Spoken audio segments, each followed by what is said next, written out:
এই যে এটা গোলাই নিলাম, আর অল্প একটু পুর এই পিঠের মধ্যে দিয়ে দিলাম। যেহেতু পিঠেগুলোর সাইজ ছোটো, তো পুরও কিন্তু কম নিতে হইবে। বেশি পুর নিলে কিন্তু এই পিঠেটা ভেঙে যাইতে পারে। তাই এটা নর্মাল কুলি পিঠের মতনই আর কি, একটু সাইজ ছোটো আর কিছুই না। এই দুই পেস্টটা খুব সুন্দর করে চাপতে দিতে হইবে, কারণ যখন দুধের মধ্যে ভিজেমু তখন জানি এটা লিক না হয়ে যায়। যদি লিক হয়ে যায় তাহলে কিন্তু দুধটা নষ্ট হয়ে যাবে আর খাইতে ভালো লাগবে না। এতে যেন সুন্দর করে একদম চাপে চেপে নিছি। পরে চাইলে একটু ডিজাইনও করা যাবে, তা আপাতত ডিজাইন মিজাইন যাইতেছি না, নর্মালি থাক। তো বানানো হয়ে গেছে, তো যাতে লিক না হয় সেই জন্য যেটা কাঁচা চামচ দিয়ে যদি এইভাবে চাপ দিয়ে মুখটা ভালো করে আটকাই দেওয়া যায় তাহলে কিন্তু আলো একটু ভালো হইবে।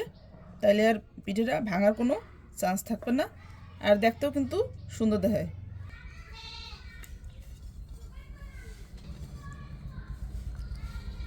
সব তো